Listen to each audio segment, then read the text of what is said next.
Hello friend, मैं हूं उमेश बंजारे और आज का हमारा टॉपिक है यूनियन इन सी लैंग्वेज। तो चलिए देखते हैं ये यूनियन होता क्या है। तो यूनियन को पढ़ने से पहले आपको स्ट्रक्चर के बारे में जानना पड़ेगा और स्ट्रक्चर के बारे में मैं वीडियो बना चुका हूं। उसको देखने के लिए उसका लिंक मैं आपको डिस्क्रिप्शन में दे दूंगा।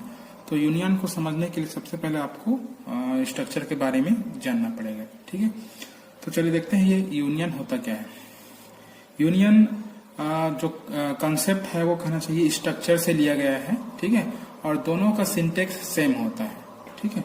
डिफरेंट ये होता है कि जो उनका मेमोरी लोकेशन है, जैसे स्ट्रक्चर में क्या होता है, हर एक मेंबर के लिए वहां पे अलग अलग मेमोरी लोकेशन मिलता है।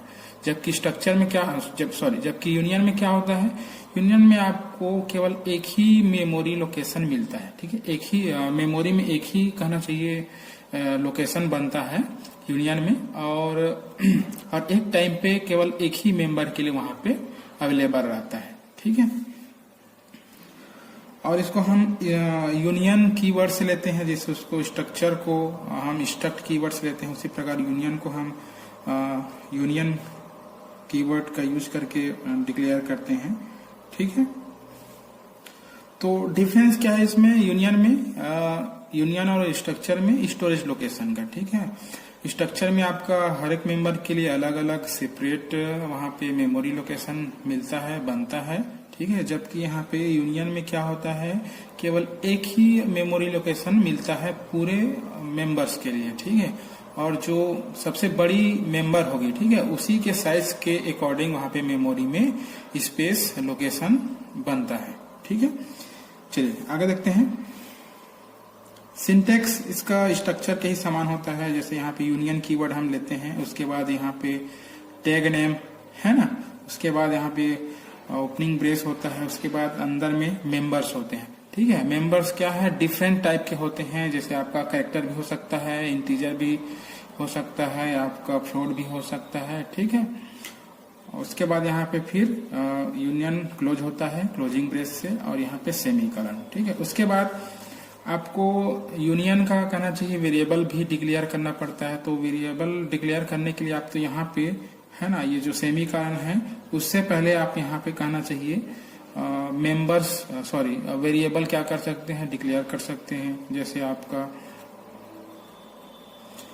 वेरिएबल 1 कामा वेरिएबल 2, ठीक है। और जितना चाहे उतना वेरिएबल हम यहाँ पे क्या कर सकते हैं, उसके बाद यहाँ पे सेमीकोलन रहता है। तो इस तरीके से ये क्या है, आपका वेरिएबल 1 और वेरिएबल 2 है ना, अप टू वेरिएबल n तक आप जितना चाहे उतना वेरिएबल आप बना सकते हैं, ठीक है। दूसरा तरीका है वेरिएबल बनाने का, आपको यहाँ पे यूनियन कीवर्ड लिखना पड़ेगा, ठीक है। उसके बाद जो आपका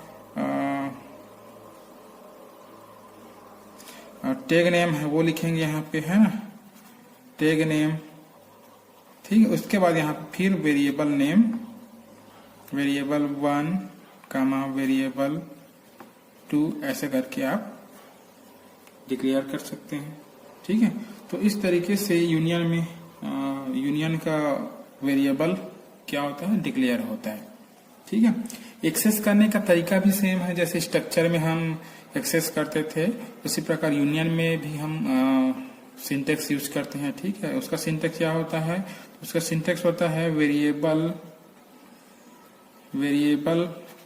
नेम, ठीक है। डॉट ऑपरेटर यहाँ पे यूज होता है, जिसको पीरियड ऑपरेटर भी कहते हैं, फिर मेंबर एक्सेसिंग ऑपरेटर भी कहते हैं, डॉट ऑपरेटर उसका यूज करते हैं। और यहाँ पे कहना चाहिए मेंबर्स, ठीक है,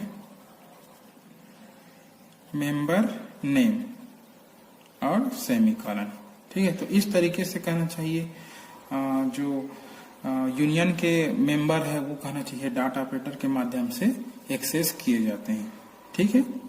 चलिए अब प्रोग्राम के माध्यम से इसको समझते हैं, है ना।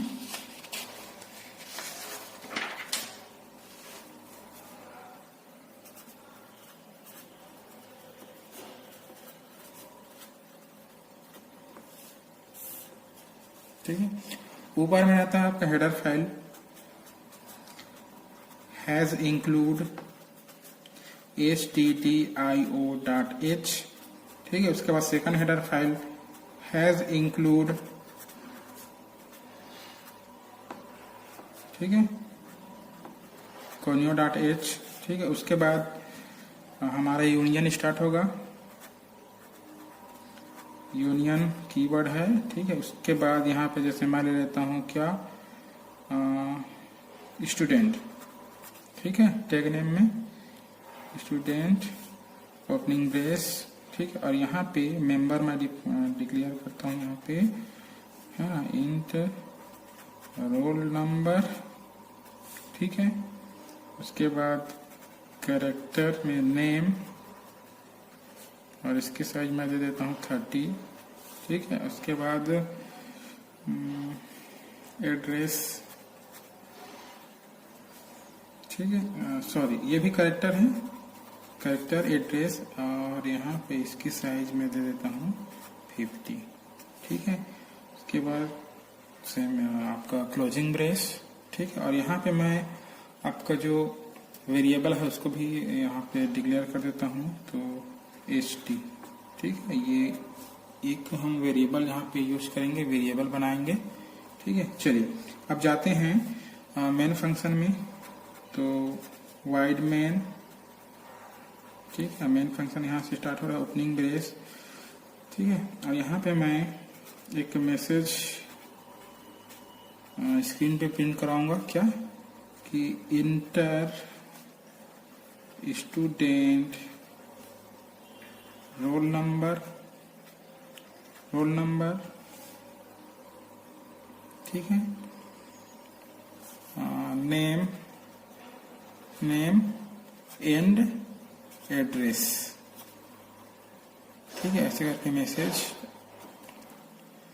माइटर पे प्रिंट होगा, ठीक है। उसके बाद हम स्कैनएफ यूज करेंगे, स्कैनएफ, और यहाँ पे 3 मेंबर है, ठीक है, इंटीजर टाइप का, जैसे रोल नंबर, तो उसके लिए हम यहाँ पे %d लेंगे, ठीक है। फिर %d नेम क्या है, कैरेक्टर एरे है, स्ट्रिंग है, तो उसके लिए s, ठीक है। एड्रेस भी स्ट्रिंग है, तो उसके लिए s, ठीक है, कोटेशन क्लोज, कामा, और यहाँ पे जो आपका वेरिएबल नेम है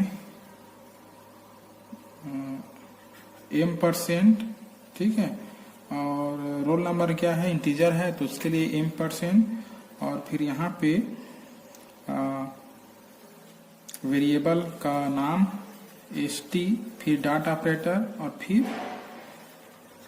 रोल नंबर, ठीक है, कामा, उसके बाद नेम, ठीक है। तो यहाँ पे m% देने की जरूरत नहीं है, जरूरत इसलिए नहीं है क्योंकि जो कैरेक्टर का जो एरे है, ठीक है, एरे का जो नेम होता है वो कहना चाहिए उस एरे का पहले इंडेक्स को क्या करता है, इंडिकेट करता है। मतलब जैसे मान लो ये कैरेक्टर एरे है नेम, ठीक है, और नेम जैसे मैं यहाँ पे लिखता हूँ तो नेम क्या है, उसका इस एरे का पहला लोकेशन होगा, ठीक है, पहले लोकेशन का एड्रेस होगा। इसलिए हम कैरेक्टर पे क्या करते हैं, जो कैरेक्टर एरे होता है या फिर स्ट्रिंग होता है या फिर कोई भी सिंपल कैरेक्टर है, ठीक है, तो वहां पे हम m% यूज नहीं करेंगे, ठीक है। तो यहाँ पे सिंपल st डॉट नेम, ठीक है, और कामा st डॉट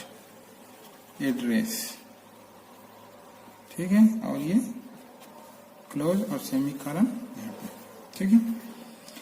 उसके बाद जब हम इतना वहां पे लिखेंगे तो हम कीबोर्ड से रोल नंबर, नेम और एड्रेस को ले सकेंगे, ठीक है।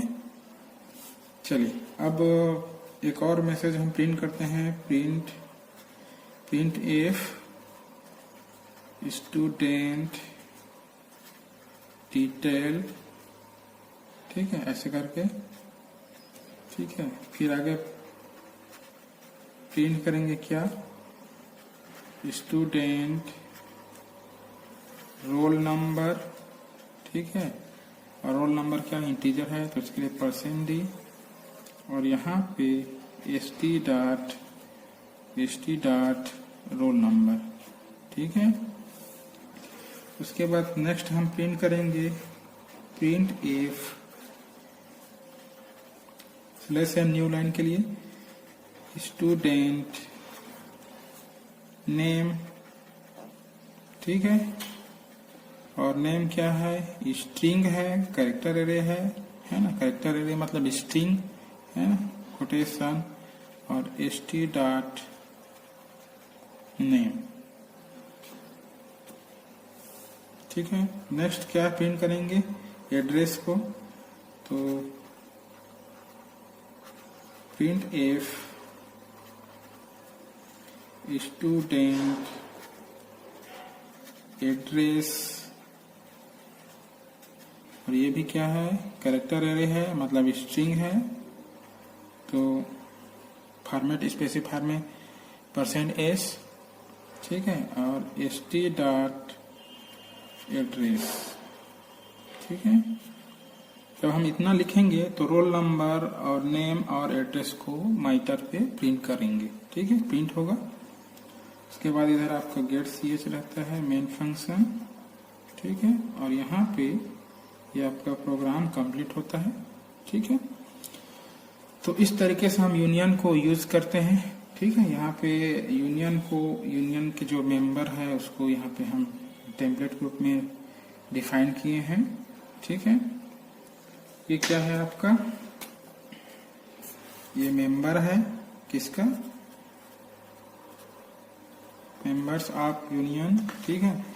और ये आपका क्या है, वेरिएबल है, वेरिएबल ऑफ यूनियन, ठीक है। और ये आपका टैग नेम है, टैग नेम या फिर यूनियन नेम बोल सकते हैं, ठीक है। और यहाँ पे हम क्या कर रहे हैं, यहाँ पे st dot roll number access कर रहे हैं, ठीक है,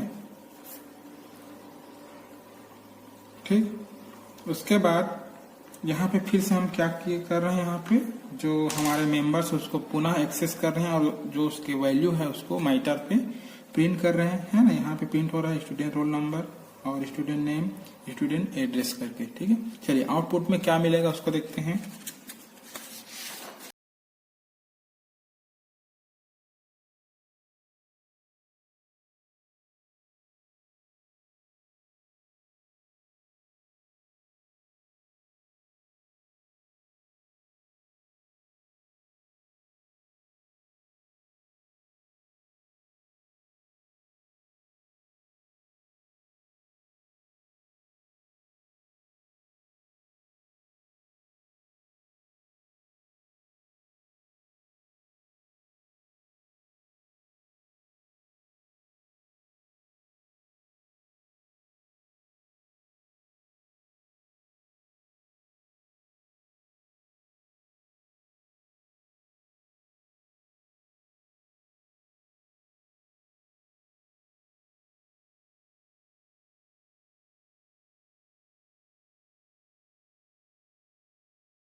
यहाँ देखिए आउटपुट में आपका रोल नंबर में आ रहा है कुछ गार्बेज वैल्यू, ठीक है, और नेम में आ रहा है रायपुर, ठीक है, और एड्रेस में भी आ रहा है रायपुर, ठीक है।